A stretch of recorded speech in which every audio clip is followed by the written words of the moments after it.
ప్రభు నామమున మీ అందరికి వందనాలు. ఈ దినము దేవుని వాక్యము వాగ్దానము నీకు సహాయం చేయవాడును నేనే. యెషయా గ్రంథం 41:10. మనం చేయవలసిన పనికి కావలసినంత శక్తిని నిన్నటి వాగ్దానం మనకి సమకూరుస్తుంది.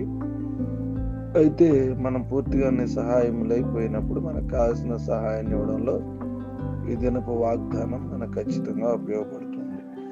నీకు సహాయం చేయవాడు నేనే అని ప్రభు చెప్తున్నాడు. దేవుని సహాయంతో మనకు శక్తి సహాయపడుతుంది. తన దృష్టికి మంచిది అనిపిస్తే దేవుడి యుద్ధ రంగంలో మన పక్షంగా పోరాడే బలగాలను పెంచగలడు. ఒకవేళ మానవ వనరులను లోపించిన ప్రభువు మన పక్కనే ఉంటాడు. అది మనకు మరీ మేలు కదా. మనకు గొప్ప సహాయకుడు వేలాది మంది మానవ మాతృల కంటే మహాశక్తిమంతుడు. సమయోచితమైన సహాయం ఆయన మనకి ఇస్తాడని ఆపత్కాలంలో ఆయన మనకు నమ్మదగిన సహాయకుడు.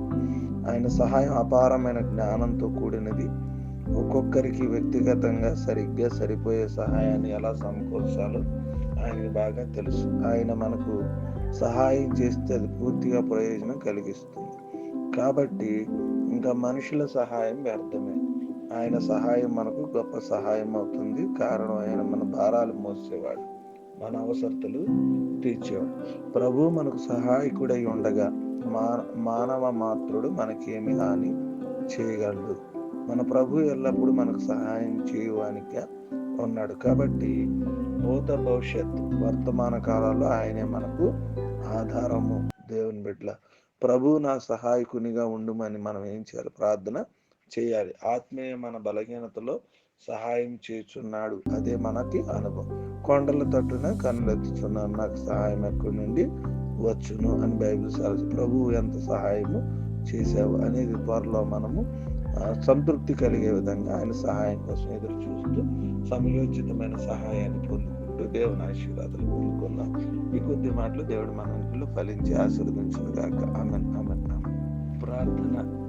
అత్యున్నత సింహాసనాసీనుడా, సర్వాధికారి, నిరంతరము స్తోత్రార్హుడైన మా తండ్రి, ఘనమైన ప్రశస్తమైన నామమును బట్టి వందనాలు తెలియజేస్తూ ఉన్నాం. నాయనా, రాత్రంతా మమ్మల్ని జ్ఞాపకం చేసుకుని మరొక శ్రేష్టమైనటువంటి దినమును మా జీవితాల్లో మీరు అనుగ్రహించినందుకు మీ స్తోత్రాలు.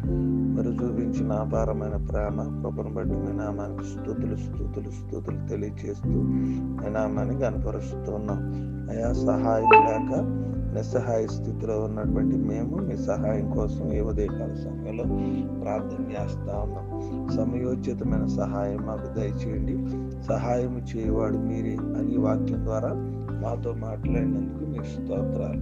నాయనా, మీ యొక్క సహాయము మాకు ప్రయోజనం కలిగిస్తూ ఉంది. మా జీవితాల్లో ఉన్న సమస్యలను తొలగిస్తుంది. కాబట్టి ప్రభు, మీ సహాయము పరిపూర్ణంగా అందించమని కోరుకున్నాం. కొండల తట్టున కన్నులెత్తుచున్నాం, మాకు సహాయం ఎక్కడి నుండి వచ్చిద్దని. భూదిగంతలో సృష్టించిన మీ వలన మాత్రమే మాకు సహాయం కలిగింది. ప్రభువా, నైనా మేము నిస్సహాయ స్థితిలో ఉండి మీ సహాయం కోసం ఎదురు చూస్తున్నప్పుడు గొప్ప సహాయాన్ని మాకు అందించమని వేడుకుంటూ ప్రార్థన మరియు విజ్ఞాపన చేస్తున్నాం. ఈ దినపు దీవెనలు, ఈ దినపు అవసరం జ్ఞాపకం చేస్తున్నాం. వివాహ దినాలు, పుట్టినరోజులు జరుపుకుంటున్న బిడ్డల్ని జ్ఞాపకం చేసుకోండి. వారి అవసరాలన్నీ తీర్చండి. అనారోగ్యంతోనూ, ఆర్థిక సమస్యలతోనూ, బలహీనతలతోనూ, ఇబ్బందులతోనూ, ఇరుకులతోనూ, శోధనలతోనూ నేను ఎవరైతే ఉన్నారో వారిని జ్ఞాపకం చేసుకుని సువార్తకు ఎటువంటి ఆటంకం లేకుండా సహాయం చేయండి. అనారోగ్యంతో ఉన్న ప్రతి బిడ్డని కూడా జ్ఞాపకం చేసుకుని బలపరిచి మీ మహాకృప చేత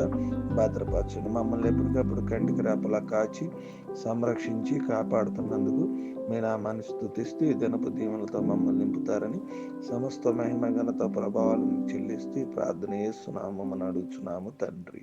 ఆమేన్, ఆమేన్, ఆమేన్.